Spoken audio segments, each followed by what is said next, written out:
ಕೋಲ್ಕತ್ತಾದಲ್ಲಿ ವೈದ್ಯ ಮೇಲೆ ನಡೆದಿರುವಂತಹ ಅತ್ಯಾಚಾರ, ಕೊಲೆಹೀನ ಕೃತ್ಯವನ್ನು ಖಂಡಿಸಿ ಕೆಆರ್ಪುರ ಸುತ್ತಮುತ್ತಲಿರುವಂತಹ ಖಾಸಗಿ ಆಸ್ಪತ್ರೆಗಳು, ಮಹಿಳಾ ಸಂಘಟನೆಗಳು, ಆಟೋ ಚಾಲಕರು ಕ್ಯಾಂಡಲ್ ಪ್ರೊಟೆಸ್ಟ್ ಅನ್ನು ನಡೆಸಿದ್ರು.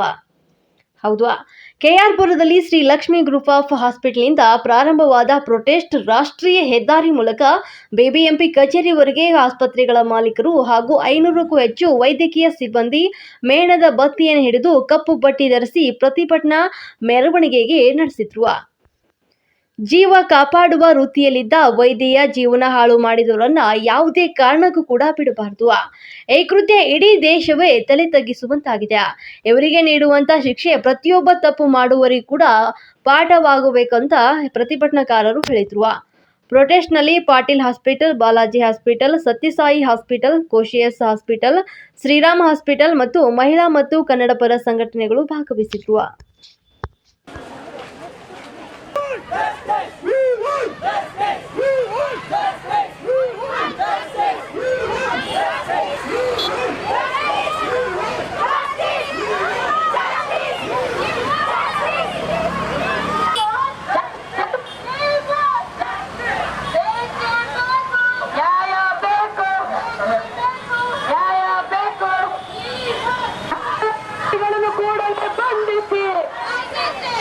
ಅತ್ಯಾಚಾರಿಗಳಿಗೆ ಕಠಿಣ ಶಿಕ್ಷೆ ಹಾಕಲೇಬೇಕು.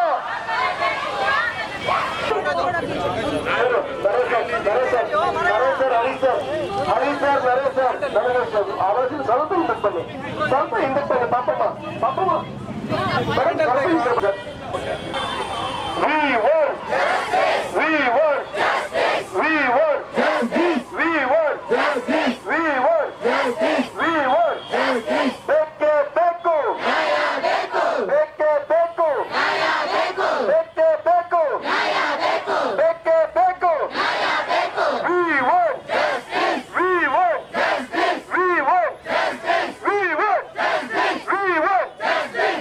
ಈ ಸಂದರ್ಭದಲ್ಲಿ ಎಲ್ಲ ಡೌನ್ ಹಾಸ್ಪಿಟಲ್, SJS ಕಾಲೇಜ್ ಅನೇಕರು ಇವತ್ತಿನ ಸುತ್ತಮುತ್ತಲಿನ ನಮ್ಮ ವೈದ್ಯಕೀಯ ರಂಗದಲ್ಲಿ ನಾವು ಕೆಲಸ ಮಾಡ್ತಕ್ಕಂತ ಎಲ್ಲರೂ ಬಂದಿದ್ದು, ನರ್ಸ್ಗಳಿರಬಹುದು ಮತ್ತು ದಾದಿಯರಿರಬಹುದು, ಇವರೆಲ್ಲರೂ ನಮ್ಮ ಅಕ್ಕ ತಂಗಿಯರು, ನಮ್ಮ ತಾಯಿಯಂದಿರು, ಇವರೆಲ್ಲರೂ ನಮ್ಮ ಮನೆಯಲ್ಲಿ ಹುಟ್ಟಿದ ಹೆಣ್ಣು ಮಕ್ಕಳಂತ ತಿಳ್ಕೊಂಡು ನೀವು ಜವಾಬ್ದಾರಿಯಿಂದ ಸಾರ್ವಜನಿಕರೆಲ್ಲರೂ ಸಹಕರಿಸಿದರೆ ಮಾತ್ರ ನಮ್ಮ ಸಮಾಜ ಸುಧಾರಣೆ ಆಗುತ್ತೆ.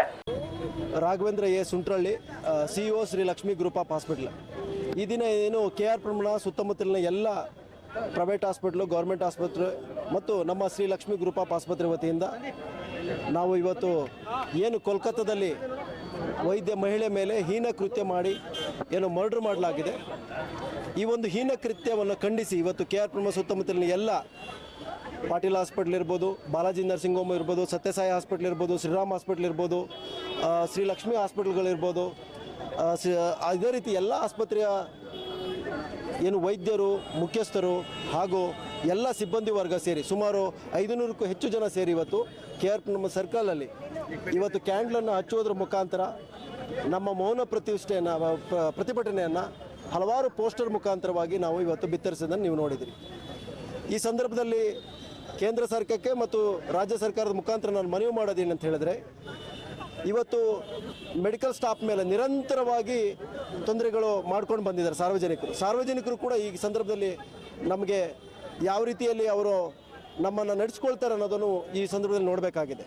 ಹಾಗಾಗಿ ಏನು ಕೋಲ್ಕತ್ತಾದಲ್ಲಿ ಆಗಿದೆ, ಒಬ್ಬ ಬಡ ಟೈಲರ್ ವೃತ್ತಿಯನ್ನು ಮಾಡಿ ಅವರು ಸಾವಿರಾರು ಜನರಿಗೆ ಬಟ್ಟೆಯನ್ನು ಹೊಲಿದು ಎಷ್ಟೋ ಜನರಿಗೆ ಬಟ್ಟೆಯನ್ನು ಕೊಟ್ಟಂಥ ಒಬ್ಬ ಟೈಲರ್ನ ಮಗಳು, ಬಡ ಒಂದು ಕುಟುಂಬದ ಮಗಳು ಕೋಲ್ಕತ್ತಾದಲ್ಲಿ ಸತ್ತಾಗ, ಈ ರೀತಿ ಹೀನ ಕೃತ್ಯ ಆಗಿ ಸತ್ತಾಗ ಆ ಮಗಳನ್ನ ನೋಡಲಿಕ್ಕೆ ಆಸ್ಪತ್ರೆಗೆ ಹೋದರೆ ಸುಮಾರು 3 ಗಂಟೆ ಕಾಲ ಮಗಳನ್ನು ತೋರಿಸೋದಿಲ್ಲ. ಆ 3 ಗಂಟೆ ಆದ ನಂತರದಲ್ಲಿ ಆ ಮಗಳನ್ನ ಹೋಗಿ ನೋಡಿದಾಗ ಮಗಳ ದೇಹದ ಮೇಲೆ ಯಾವುದೇ ಬಟ್ಟೆ ಇಲ್ಲ ಅಂತ ಹೇಳಿದಾಗ ಎಷ್ಟು ತುಚ್ಛವಾಗಿ ಅವಳನ್ನ ನಡೆಸ್ಕೊಂಡಿರ್ಬೋದು ಅನ್ನೋದು ನಾವೆಲ್ಲರೂ ಗಮನಿಸಬೇಕಾಗಿದೆ. ಇದೊಂದು ಕೋಲ್ಕತ್ತಾದಲ್ಲಾಗಿರ್ತಕ್ಕಂಥ ಒಂದು ಘಟನೆ ಅಲ್ಲ, ಇನ್ನು ಯಾವುದೇ ಪ್ರಪಂಚದ ಯಾವ ಮೂಲೆಯಲ್ಲೂ ಕೂಡ ಈ ರೀತಿಯ ಘಟನೆ ಆಗಬಾರ್ದು ಮತ್ತು ಇದಕ್ಕೆ ಕಠಿಣ ಕ್ರಮ ಕೇಂದ್ರ ಸರ್ಕಾರದಿಂದ ಸುಪ್ರೀಂ ಕೋರ್ಟು ಆರ್ಡರ್ ಮಾಡಬೇಕಾಗಿದೆ. ಮತ್ತು ಈ ಬಡ ಕುಟುಂಬದ ಒಂದು ವೈದ್ಯೆ ಇವತ್ತೇನು ಹೀನಕೃತ್ಯಕ್ಕೆ ಸಾವಾಗಿದ್ದಾರೆ ಅವರಿಗೆ ಸರಿಯಾದ ರೀತಿಯಲ್ಲಿ ನ್ಯಾಯ ಕೊಟ್ಟು ಇದು ದೇಶಾದ್ಯಂತ ಒಂದು ಈ ರೀತಿಯ ಮಾಡುವ ಕರ್ಮಕಾಂಡಗಳು ಮಾಡುವಂಥವರಿಗೆ ಇದೊಂದು ಲೆಸನ್ ಆಗಬೇಕು ಅಂತ ಶ್ರೀ ಲಕ್ಷ್ಮಿ ಗ್ರೂಪ್ ಆಫ್ ವತಿಯಿಂದ ಮತ್ತು ಬಂದಂಥ ಎಲ್ಲ ಪ್ರೈವೇಟ್ ಆಸ್ಪತ್ರೆಯ ಸಿಬ್ಬಂದಿ ವರ್ಗ ಮುಖ್ಯಸ್ಥರ ಪರವಾಗಿ ನಾನು ಒತ್ತಾಯಿಸ್ತೇನೆ ನಿಮ್ಮ ಮುಖಾಂತರ ಅಂತ ಹೇಳಲಿಕ್ಕೆ ಸ್ಪಷ್ಟಪಡಿಸ್ತೀನಿ.